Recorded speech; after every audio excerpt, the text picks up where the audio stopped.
हमारी आज की कहानी का विषय है अंतिम निर्णय और इसके लेखक हैं ब्रह्मानंद शर्मा जी।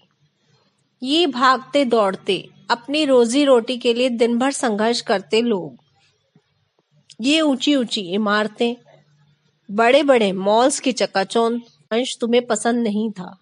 मैं तुम्हारी तरह मशीन नहीं बनना चाहता। यही शब्द थे तुम्हारे। तुम्हारी हर बात याद है मुझे। कभी अचानक ढेर सारा प्यार उमड़ आता था तुम्हें, तो कभी बिना किसी बात के नाराज हो जाते थे तुम। अजीब स्वभाव था और शायद तुम्हारे इसी स्वभाव की यही अस्वाभाविकता मेरे मन को भा गई थी।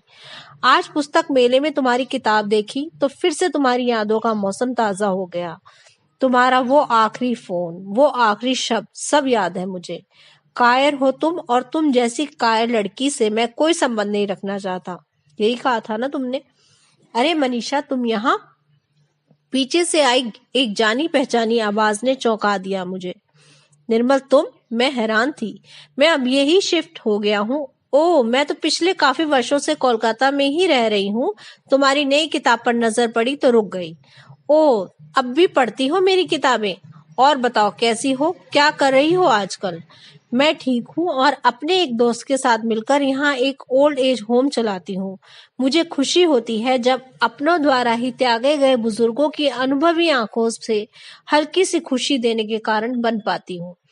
मनीषा, अगर मैं भी तुम्हारे इस लक्ष्य में किसी भी तरह से जुड़ सकूं तो खुद को खुश नसीब समझूंगा। कम से कम मेरे दिल का बोझ कुछ हद तक हल्का तो होगा। कैसा बोझ निर्मल? मैं तुमसे माफी मांगना चाहता हूँ। माफी किस बात की? जो भी हुआ परिस्थितियों व हमारी विभिन्न प्राथमिकताओं की वजह से।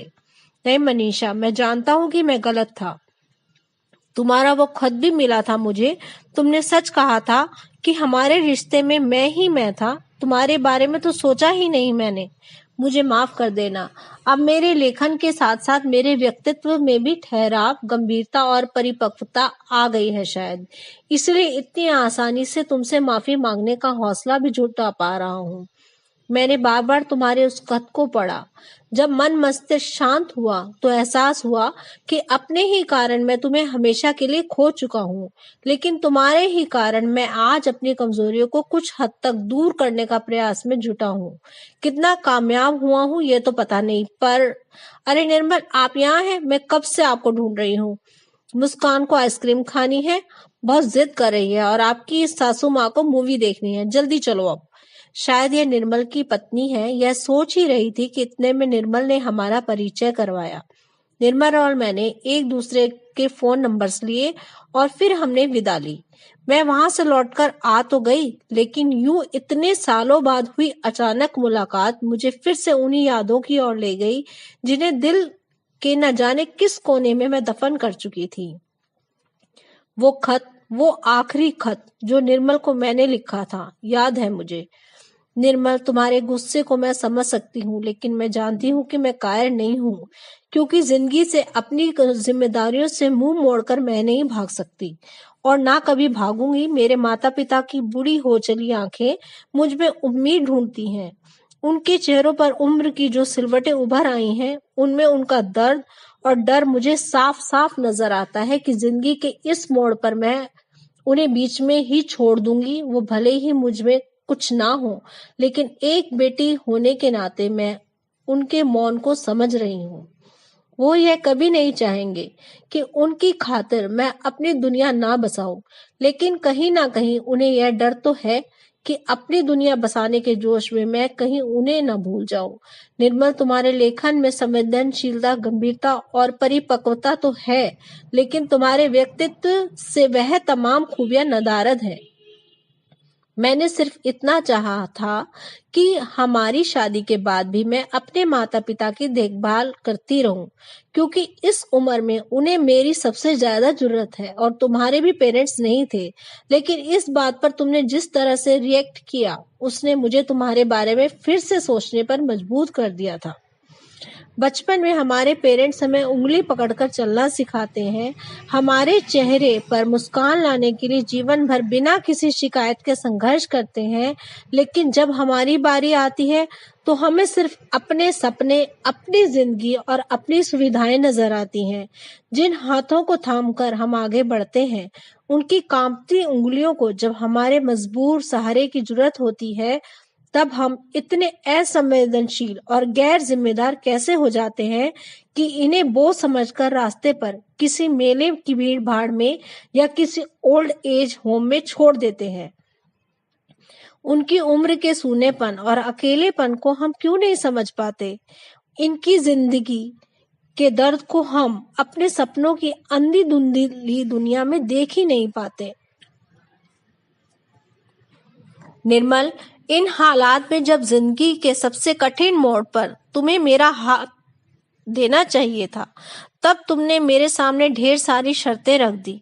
शादी के बाद मुझे क्या करना है, क्या नहीं, पूरी लिस्ट जैसे तैयार थी तुम्हारे पास, लेकिन तुम अपनी मर्जी से कुछ भी करी। इस रिश्ते में तो बस तुम ही तुम हो, मैं कहाँ हूँ? लिखते नारीवाद पर हो। तुम्हारे ज्ञान ने तुम्हें अच्छा लेखक तो बना दिया, लेकिन तुम्हारे अहंकार, तुम्हारी वही पुरुषवादी सोच तुम्हें एक अच्छा इंसान ना बना पाई। मेरी बातें आज तुम्हें कड़वी लगेंगी, लेकिन जब तुम खुद पिता बन जाओगे तब शायद तुम्हें अपनी इसी सोच पर शर्म आए, क्योंकि अपने बच्चों से किस तरह की और कितनी उम्मीदें होती हैं और तुम शायद पिता बनने के बाद ही समझ सकोगे। मैं किसी ऐसे इंसान से शादी नहीं कर सकती जो मेरा और मेरे माता पिता का सम्मान ना करता हो, लेकिन यह भी साफ कर दूं कि जिंदगी में जब कोई शख्स मिल जाएगा तो जरूर शादी करूंगी, इसलिए अलविदा हमेशा के लिए। मैंने इस आखिरी खत के जरिए निर्मल से अपने सारे रिश्ते खत्म कर दिए थे। आज इस बदले में निर्मल को देखकर हैरानी भी हुई और खुशी भी। यकीन नहीं हो रहा यह वही निर्मल है। मन फिर से बीते वक्त की डोर को पकड़ने लगा। निर्मल, हम शादी के बाद बड़ा सा घर लेंगे। हम दोनों ही ठीक ठाक काम आते हैं, तो घर में भी बड़ा होना चाहिए, तो ताकि मैं, तुम और मम्मी पापा सब मजे से रह सकें। मनीषा, तुम पागल हो क्या? तुम्हारे मम्मी पापा हमारे साथ? शादी के बाद मैं हम दोनों की जिंदगी में किसी का भी हस्तक्षेप बर्दाश्त नहीं करूंगा। कान खोलकर यह बात तुम सुन भी लो और समझ भी लो। पहली बार तुम्हारे यह रूप देखकर मैं हैरान रह गई थी। तुम तो जानते थे कि मेरे पेरेंट्स की जिम्मेदारी मुझ पर है। उनकी देखरेख करने वाला कोई भी नहीं है। अपनी संतान के होते हुए दूसरे रिश्तेदारों या नौकरों के भरोसे तो नहीं छोड़ सकती थी उन्हें। लेखक तो लोगों के मनोभाव व मनोविज्ञान को अच्छी तरह समझते हैं। तुम क्यों नहीं समझ पा रहे? खैर, मुझे लगा शायद अचानक से कहीं तुम्हें मेरी इस बात पर सोच समझ कर रिएक्ट कर दिया होगा। तुम्हारे इस रिएक्शन को भूल समझकर उस बात को मैंने कुछ समय के लिए वहीं छोड़ दिया, लेकिन तुम शायद उस बात को नहीं भुला पा रहे थे। मनीषा, तुम बच्ची नहीं हो जो हर बात अपने पेरेंट्स से पूछकर करती हो। अपने निर्णय खुद लो और उनको बस इन्फॉर्म कर दो। जब भी मैं तुमसे कोई बात शेयर करती और अपनी पेरेंट्स का जिक्र करती तो तुम इसी तरह की बातें करते, और उस दिन तो तुमने हद ही कर दी जब हमने शादी करने का निर्णय गंभीरता से लिया। मनीषा, मैं तुम्हें अपनी जीवन संगनी के रूप में देखना चाहता हूँ। बस अब जल्दी से आकर मेरा घर और मुझे संभाल लो। ठीक है निर्मल, बस अब जल्दी से मेरे मम्मी पापा से आकर मिल लो। और फिर तुमने भी तो नया पब्लिकेशन हाउस ज्वाइन किया है। अब हमें नए शहर में शिफ्ट करना होगा, तो इस हिसाब से मुझे अपने पेरेंट्स को भी वहीं शिफ्ट करने का इंतजाम भी तो करना है। बस करो यह बकवास मनीषा, शादी हम दोनों को करनी है। तुम्हें मैं पसंद हूँ तो तुम्हारे पेरेंट्स कौन होते हैं मुझे पसंद नापसंद करने वाले? रही बात उनके शिफ्ट होने की, तो वो क्यों शिफ्ट होंगे? निर्मल, इसमें हर्जी क्या है? वो अलग रहेंगे मगर एक ही शहर में होंगे तो मुझे भी तसल्ली रहेगी। मनीषा, तुम अगर मुझसे प्यार करती हो और मेरे साथ रहना चाहती हो तो जितनी जल्दी हो सके अपना फाइनल डिसीजन बता दो। तुम्हें अपने पेरेंट्स और मुझ में से एक को ही साथ मिलेगा। यह बात तुम समझ जाओ। मैं कल बैंगलोर शिफ्ट हो रहा हूँ। हमारे नए घर का पता भी तुम्हें दे रखा है। बहुत देर मत करो निर्णय लेने में। अगर तुम्हारी हाँ है तो कल एयरपोर्ट पर मुझे छोड़ने आ जाना, वरना कितनी आसानी से उस कागज के टुकड़े पर पता लिखकर तुम वहां से चले गए थे। एक बार में मुझे समझने की कोशिश नहीं की। ऐसे भावना विहीन इंसान के साथ कैसे रहूंगी जिंदगी भर? नहीं, मैं नहीं जाऊंगी कल एयरपोर्ट।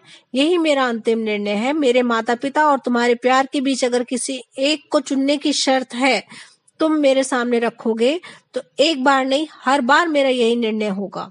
अगले दिन तुमने बेंगलोर पहुंचकर मुझे फोन कायर और न जाने क्या क्या कहा था, पर मैंने अपना मन कठोर करके तुम्हारी हर बात को चुपचाप सुन लिया था, क्योंकि मैंने निर्णय ले लिया था और यही मेरा अंतिम